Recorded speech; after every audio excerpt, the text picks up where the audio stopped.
GRC jewellers Kanchipuram வாடிக்கையாளர் அனைவருக்கும் இனிய பொங்கல் நல்வாழ்த்துக்கள். பேரவைத் தலைவர் அவர்களே, 2021ஆம் ஆண்டு நடைபெற்ற தமிழ்நாடு சட்டமன்ற தேர்தலில் திராவிட முன்னேற்றக் கழகம் 6வது முறையாக வெற்றி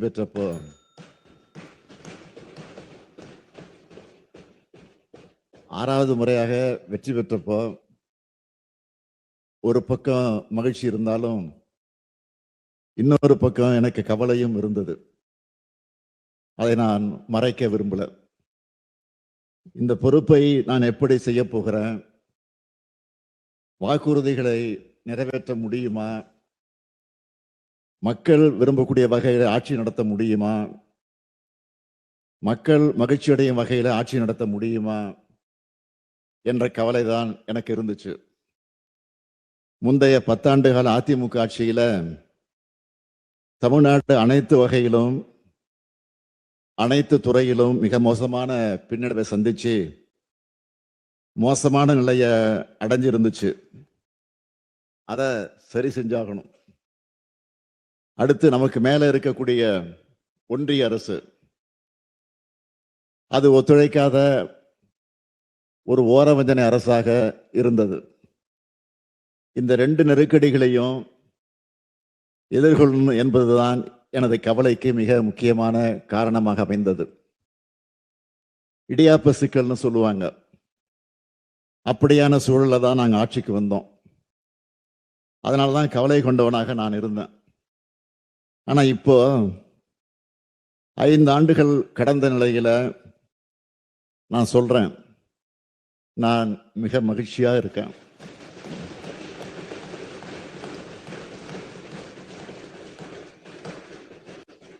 இன்னும் சொன்னா மிக மிக மகிழ்ச்சியா இருக்கிறேன்.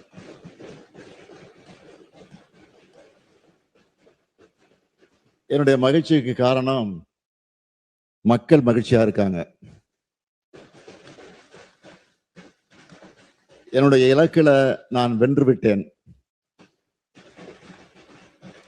திராவிட மாடல் அரசின் சாதனைகளால தமிழ்நாடு தலை நிமிர்ந்துடுச்சு.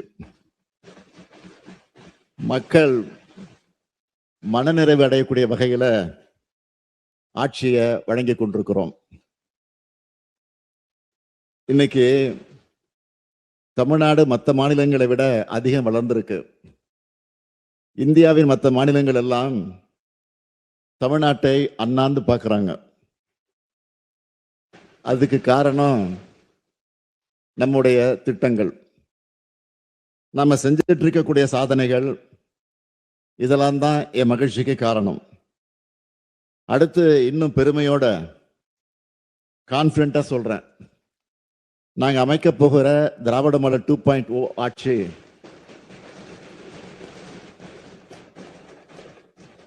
எங்க சாதனைகளை நாங்களே விஞ்சும் அளவுக்கு இருக்கும். ஆட்சி செஞ்சிருக்கக்கூடிய 5 ஆண்டுகள் வரப்போக ஒளிமயமான எதிர்காலத்தை உணர்த்துறதா அமைஞ்சிருக்கு. 6வது முறை ஆட்சி அமைந்த போது அது விடியல் ஆட்சியா அமையும்னு சொன்னோம். அந்த விடியலை ஒவ்வொரு குடும்பத்துக்கும் ஏற்படுத்தி கொடுத்திருக்கிறோம். கோடிக்கணக்கான மக்கள் மனங்களிலும் முகங்களிலும் மகிழ்ச்சியும் மனநிறைவையும் நான் பார்க்கிறேன். அப்படிப்பட்ட விடியல் ஆட்சியோட மாபெரும் சாதனை திட்டங்கள்ல முக்கியமான சிலவற்றை மட்டும் நான் சொல்ல விரும்புகிறேன். ஆட்சி பொறுப்பேற்றதும் நான் போட்ட முதல் கையெழுத்து மகளிருக்கான கட்டணமில்லா விடியல் பயணத்துக்கு தான். இந்த பயணங்களால நாள்தோறும் 800 ரூபாய் முதல் 1200 ரூபாய் வரை ஒவ்வொரு மகளிரும் சேமிக்கிறாங்க. இதன் மூலமா 2021 மே மாசத்துல இருந்து இப்ப வர தோராயமா 60,000 ரூபாய் வரை சேமிச்சிருக்காங்க. பெண்களுக்கான மிகப்பெரிய சமூக பொருளாதார பலத்தை இந்த திட்டம் வழங்கியிருக்கு. அடுத்து கலைஞர் மகளிர் உரிமை திட்டம் 1,30,00,000 மகளிருக்கு மாதந்தோறும் 1000 ரூபாய் உரிமை தொகை வழங்குகிறோம். இந்த திட்டத்துல இதுவரைக்கும் ஒவ்வொரு மகளிருக்கும் 29,000 ரூபாயை கொடுத்திருக்கிறோம். அந்த பெண்கள் எல்லாரும் எங்க அண்ணன் கொடுக்கிற மாதாந்திர சீர்னு பெருமையோடு சொல்றாங்க.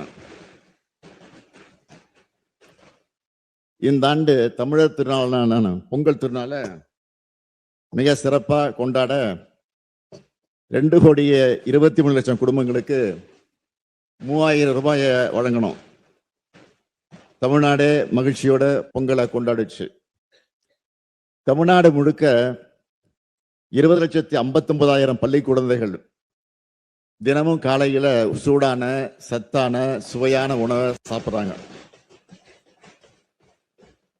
நான் முதல்வன் திட்டத்துல 48,65,000 பயிற்சி சான்றிதழ்கள் வழங்கப்பட்டிருக்கு.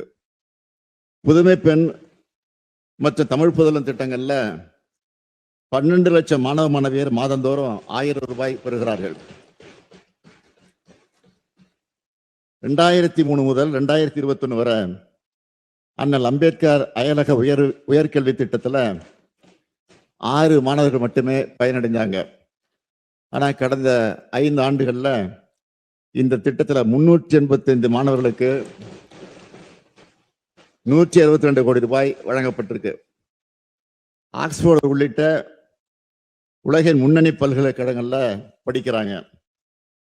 அரசு ஊழியர்கள், அந்த அரசு ஊழியர்களுடைய 23 ஆண்டு கால கோரிக்கையான உறுதியளிக்கப்பட்ட ஓய்வூதிய திட்டத்தை அறிவிச்சிருக்கிறோம்.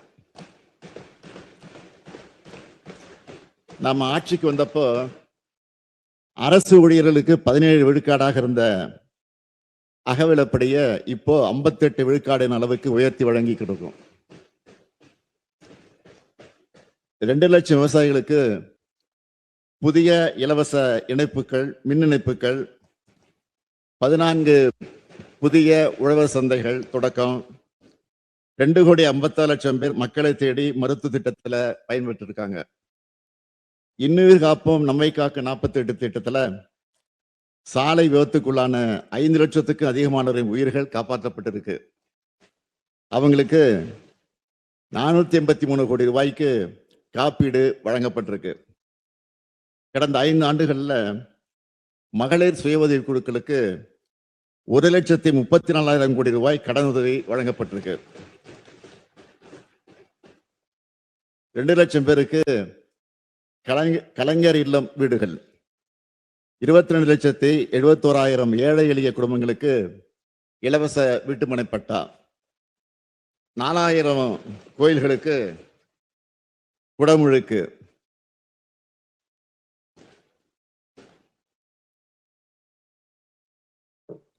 8,000 கோடி ரூபாய் மதிப்பிலான கோயில் சொத்துக்கள் எல்லாம் மீட்கப்பட்டிருக்கு.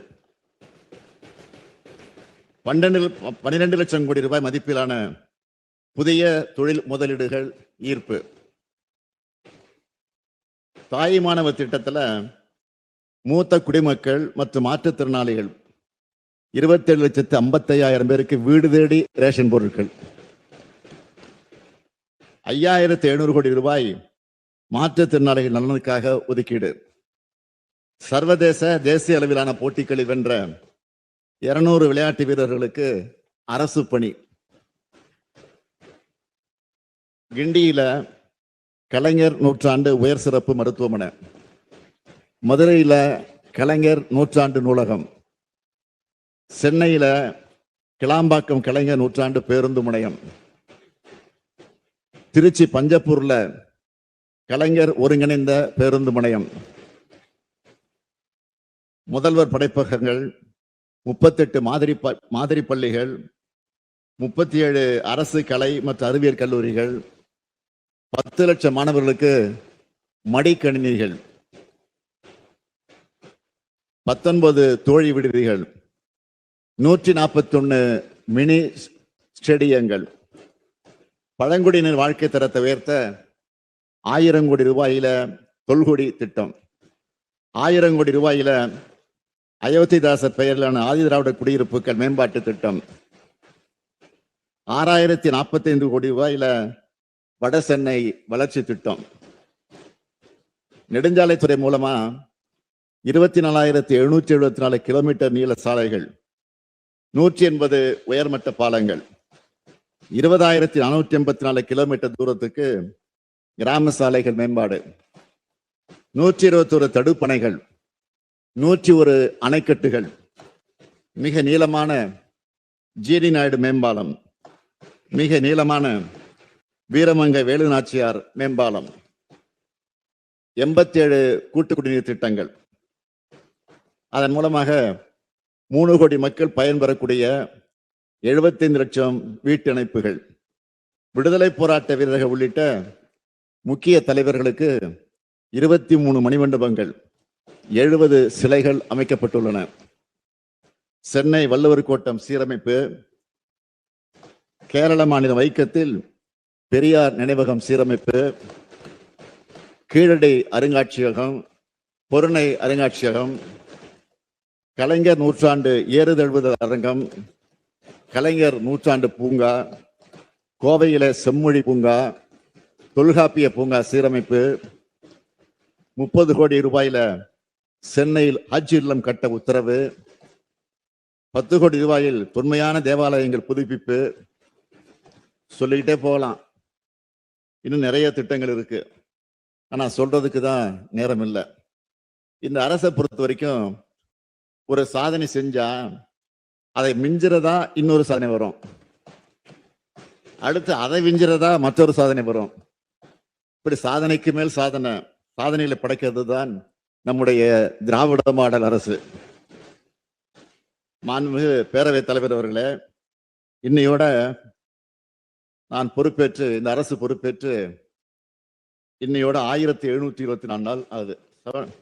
1724 நாள் ஆகுது. இந்த 1724 நாட்கள்ல 8685 நிகழ்ச்சிகள்ல நான் கலந்துகிட்டு இருக்கேன். 15,117 அரசு கோப்புகள்ல கையெழுத்திட்டு இருக்கேன். சென்னையை தவிர்த்து மற்ற மாவட்டங்களுக்கு 173 முறை பயணத்தை நான் மேற்கொண்டிருக்கிறேன். அதுலயும் 71 மாவட்ட மாபெரும் அரசு நலத்திட்ட விழாக்கள்ல பங்கேற்று 44,44,721 பேருக்கு நலத்திட்ட உதவிகளை வழங்கி இருக்கிறேன்.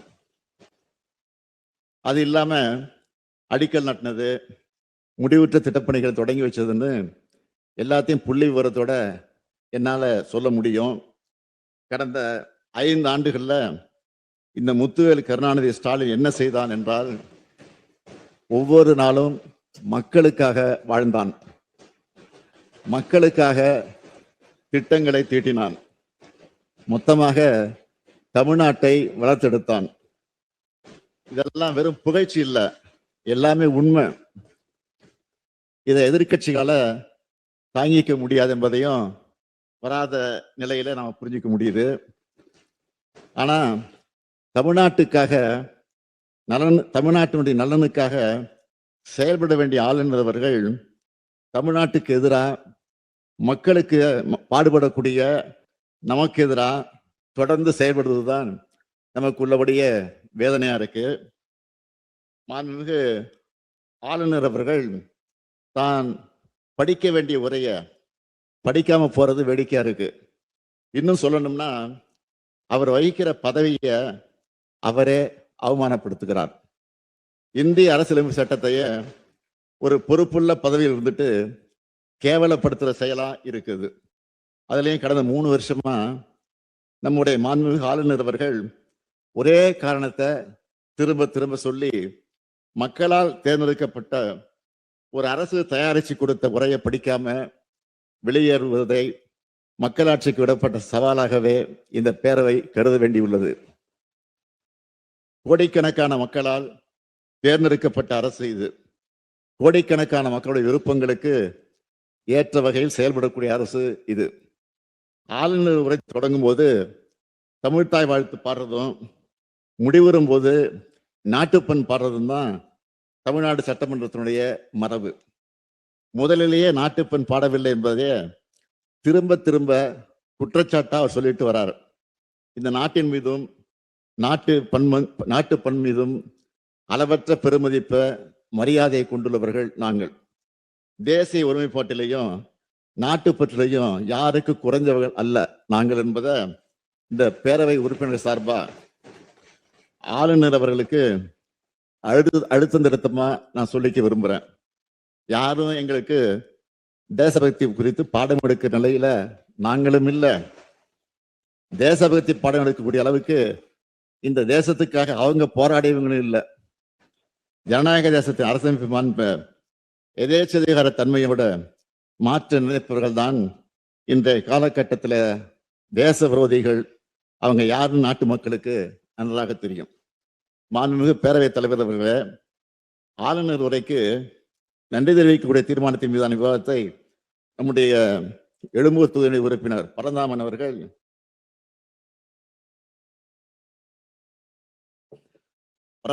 தொடங்கி நிறைவாக மாண்புமிகு எதிர்க்கட்சி துணைத் தலைவர் அவர்களோட பேசியிருக்கிறாங்க. ஆளுநர் உரைக்கு நன்றி தெரிவிக்கக்கூடிய தீர்மானத்தின் மீதான விவாதத்திற்கு பதிலளிக்க வேண்டிய நான் இன்று ஆளுநருக்கு விளக்கம் அளிக்க வேண்டிய நிலையில பேசக்கூடிய நிலையில நின்று கொண்டிருக்கிறேன். இது பேரறிஞர் பிறந்தகை அண்ணாவும் முத்தமிழறிஞர் கலைஞரும், இன்னும் சொன்னால் மக்கள் திலகம் எம்ஜிஆரும் அம்மையார் ஜெயலலிதா அவர்களும் எதிர்கொள்ளாத நெருக்கடி இது. அவங்க காலத்தில் இருந்த ஆளுநர் கூட இப்படி இல்லை. ஆனா முரண்பாடுகள் இதயத்தில் இருந்தாலும் அதை ரணமாக்கு வகையில் செயல்பட்டதில்லை. அந்த வகையில் அளவுக்கு அதிகமான சோதனைகளை எதிர்கொண்டவனாக நான் நின்று கொண்டிருக்கிறேன். என்னை பொறுத்த வரைக்கும் சோதனைகள் எனக்கு புதிதல்ல. சோதனைகளை வென்று வளர்ந்தவன் நான். என்னை சீண்டி பார்ப்பவர்கள் மனசுக்குள்ள மகிழ்ச்சி அடையலாமே தவிர அது என்னை எதுவும் செய்ய முடியாது. மாண்புமிகு ஆளுநர் அவர்கள் தன்னுடைய உரையை வாசிக்காம வெளியேறினது ஏன் என்பதற்காக 13 குற்றச்சாட்டுகளோட ஒரு அறிக்கையை ஆளுநர் மாளிகை வெளியிட்டிருக்கு. நான் அவருக்கு சொல்ல விரும்புவது, கடந்த நிதியாண்டுல 11.19 விழுக்காடு அளவுக்கு நாட்டிலேயே உயரிய பொருளாதார வளர்ச்சியை தமிழ்நாடு அடைஞ்சிருக்கு.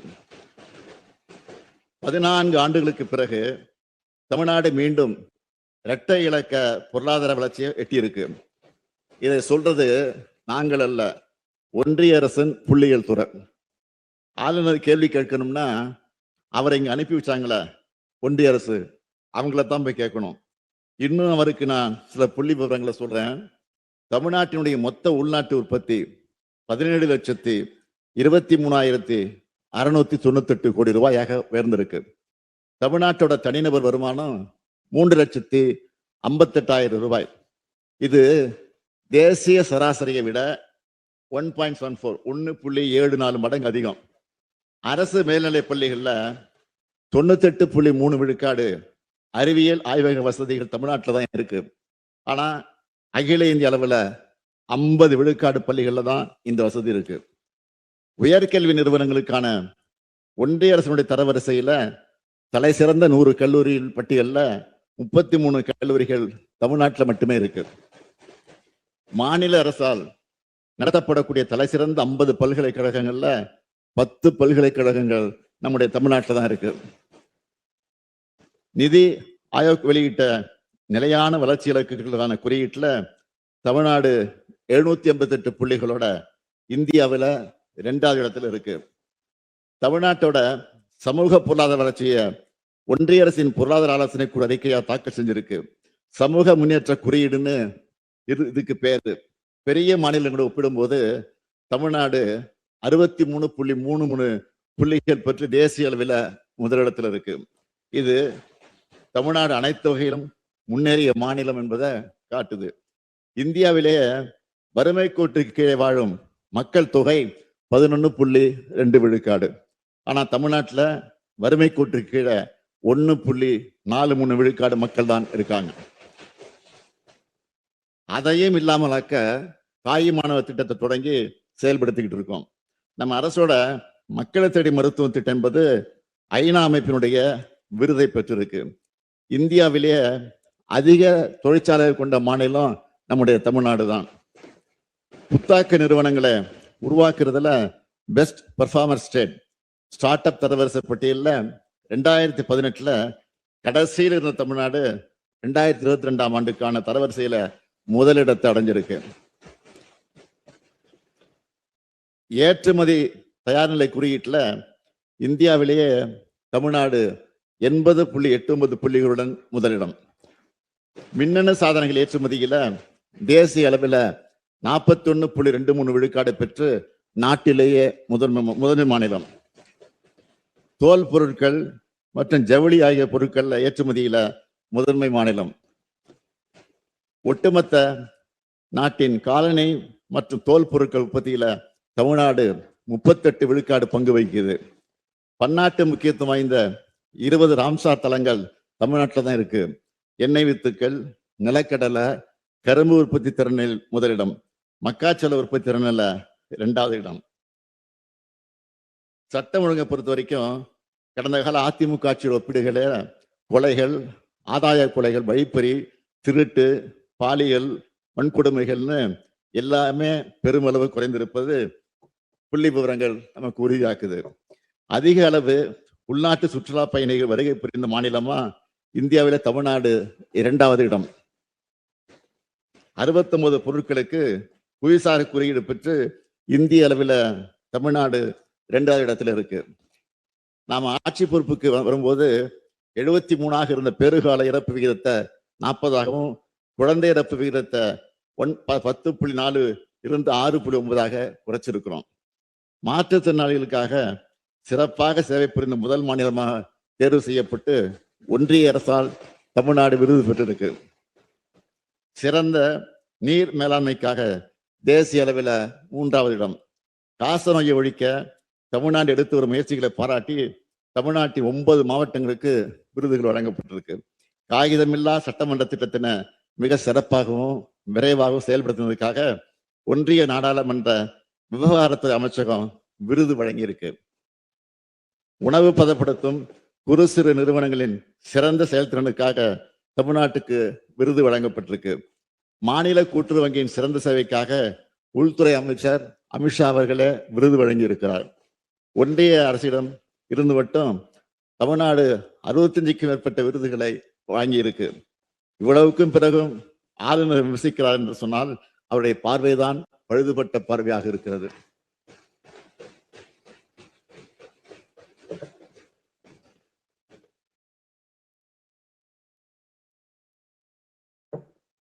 நம்ம அரசு செஞ்சிட்டு இருக்கக்கூடிய திட்டங்களை பார்த்து கேட்டு அவற்றை தங்களுடைய மாநிலங்களையும் செயல்படுத்த பல்வேறு மாநிலங்கள் இருந்து அதிகாரிகள் வந்து தெரிஞ்சிட்டு போறாங்க. ஏன் நம்மளோட திட்டங்களை ஒன்றிய அரசை அடாப்ட் பண்ணி நாடு முழுக்க செயல்படுத்துறாங்க. நம்ம விமர்சிக்கிற ஆளுநருக்கு இதெல்லாம் மட்டும் தெரியாம இருப்பதுதான் வியப்பா இருக்கு. இங்க மத சண்டை இல்லை, சாதி சண்டை இல்லை, கும்பல் வன்முறை இல்லை, தொடர் வன்முறை இல்லை. இதுதான் திராவிட மாடல் ஆட்சியினுடைய சாதனை. இந்த சாதனைகள் வரிசையில மேலும் சில அறிவிப்புகளை வெளியிட நான் விரும்புகிறேன். முதல் அறிவிப்பு, கலைஞரின் கனவு இல்ல திட்டத்தின் கீழ் ஏற்கனவே 2 லட்சம் வீடுகள் உருவாகி இருக்கக்கூடிய நிலையில மேலும் புதிதாக 3500 கோடி ரூபாய் மதிப்பீட்டில் 1 லட்சம் வீடுகள் கட்டப்படும்.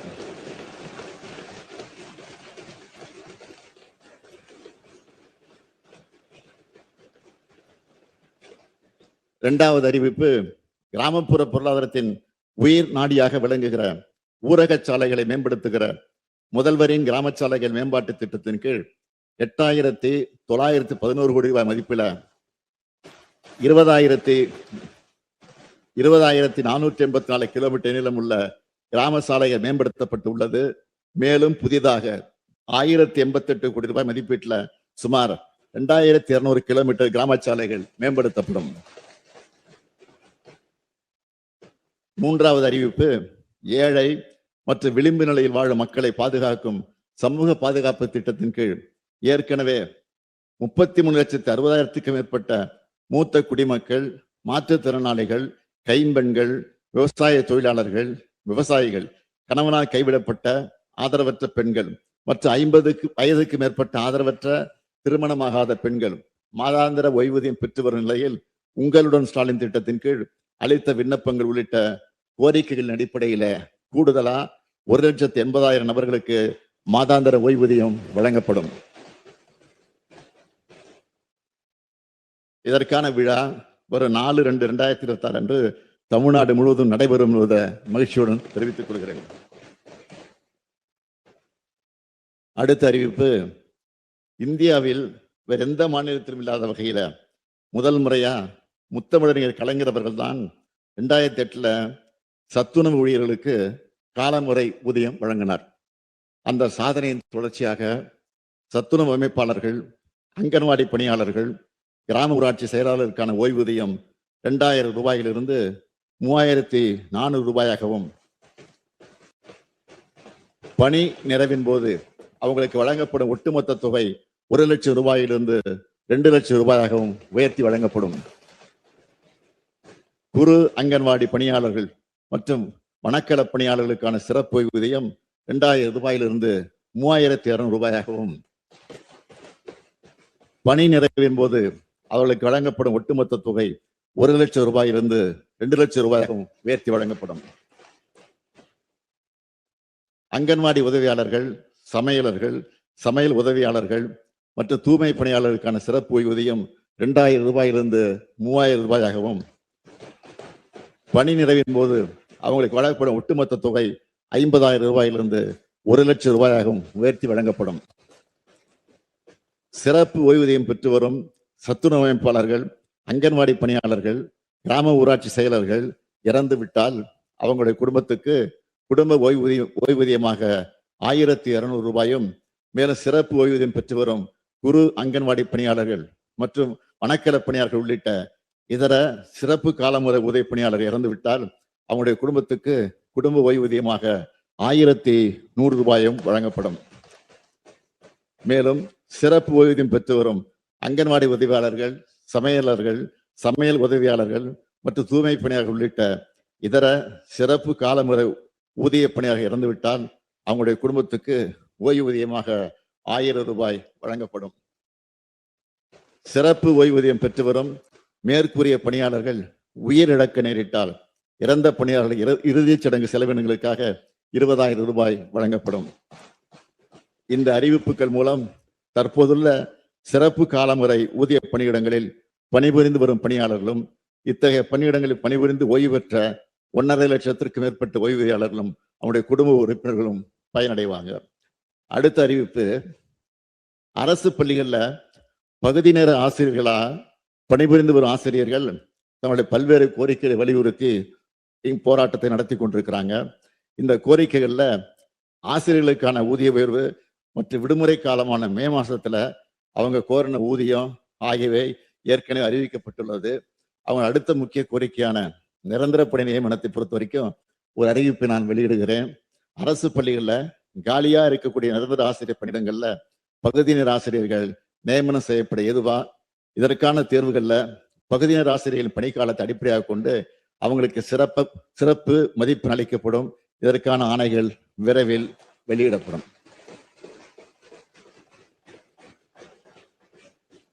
மாண்புமிகு பேரவைத் தலைவர் அவர்களே, கடந்த தேர்தலின் போது யாரும் கொடுக்காத வாக்குறுதிகளை நாங்க கொடுத்தோம். முடிந்த அளவுக்கு அந்த வாக்குறுதிகளை நிறைவேற்றியும் இருக்கிறோம். உங்களால நிறைவேற்ற முடியாதுன்னு சவால் விடப்பட்ட வாக்குறுதிகளையும் நாங்கள் நிறைவேற்றி காட்டியிருக்கிறோம். இவங்க செய்யவே மாட்டாங்கன்னு சொல்லப்பட்ட வாக்குறுதிகள் எல்லாம் செஞ்சுக்கிட்டு இருக்கிறோம். தமிழ்நாட்டில் அனைத்து துறையும் எப்போ வளரணும்னு ஏக்கத்தில் இருந்த வாட்டத்தை போக்க அனைத்து துறையிலும் சமச்சீரான வளர்ச்சியை அடைஞ்சிருக்கிறோம். பெரிய நகரங்களுக்கு மட்டும்தான் தொழிற்சாலைகளா, பாலங்களா, சாலைகளா, நூலகங்களா, கல்லூரிகளா, உட்கட்டமை வசதிகளான்னு சலிப்போடு கேட்டதை மாற்றி எல்லா பகுதிகளுக்கும், அனைத்து பகுதிகளுக்கும், அனைத்து மாவட்டங்களுக்கும் அனைத்தையும் கொண்டு சென்றிருக்கிறோம். இவை அனைத்திலும் சமூக நீதியை, சமநீதியை நிலைநாட்டியிருக்கிறோம். இவை அனைத்து என்னால் தான் ஆனதுன்னு கர்வம் கொள்ளக்கூடியவன் அல்ல நான். மூத்த அமைச்சர்கள், நம்முடைய துணை அமைச்சர் உள்ளிட்ட அமைச்சரின் பங்களிப்பு இல்லாம இதை நான் செயல்படுத்தி இருக்க முடியாது. ஆக்கபூர்வமான ஆலோசனை வழங்கிய இங்க இருக்கக்கூடிய சட்டமன்ற உறுப்பினர் இல்லாம இதெல்லாம் சாதனையான படைச்சிருக்க முடியாது. அது மட்டுமல்ல, தலைமைச் செயலாளர் தொடங்கி காவல்துறை உள்ளிட்ட அனைத்து அரசு துறை அதிகாரிகள், அனைத்து நிலையிலும் பணியாற்றக்கூடிய ஊழியர்களை அனைவருடைய பங்களிப்பும் இதில் இருக்கு. தமிழ்நாட்டின் கடைகோடி மனிதருக்கும் எல்லா திட்டங்களும் சென்று சேருவதை உறுதி செய்கிறோம். ஊர் கூடி தேர்தலுக்குன்னு சொல்லுவாங்கல்ல, அதே போல அரசின் ஒவ்வொரு அணுவும் மக்களுக்காக செயல்படுற காரணத்தால் தான் சாத்தியமாச்சு. எனக்கு உயிரும் உணர்வுமாக இருந்து என்னை இயக்கிக் கொண்டிருப்பது திராவிட முன்னேற்ற கழகத்தின் கோடிக்கணக்கான உடன்பிறப்புகள் தான்.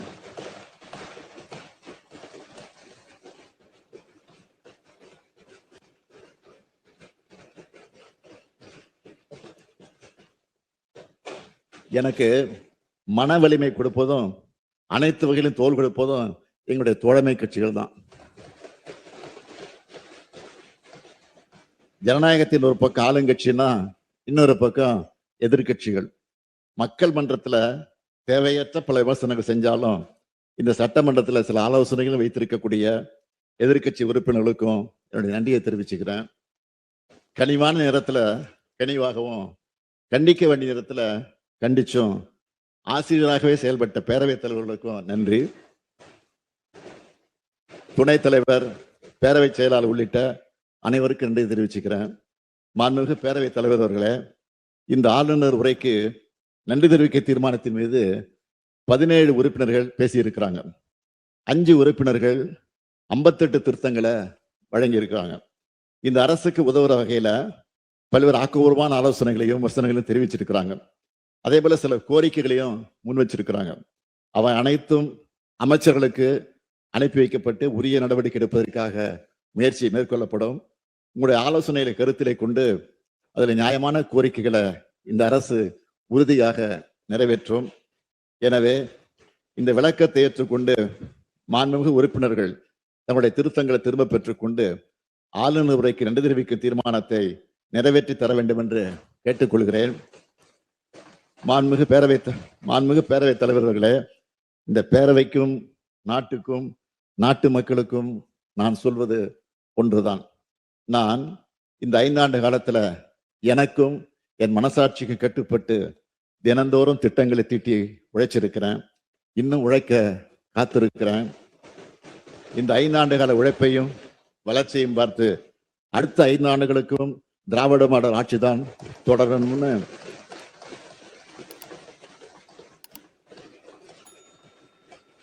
அடுத்த 5 ஆண்டுகளுக்கும் திராவிட மாடல் ஆட்சி தான் தொடரணும்னு தமிழ்நாட்டு மக்கள் முடிவு பண்ணிட்டாங்க. எனக்கு என்னை விட தமிழ்நாட்டு மக்கள் மேல கூடுதலான நம்பிக்கை இருக்கு. உறுதியா சொல்றேன், நாங்கள் தான் மீண்டும் வருவோம்.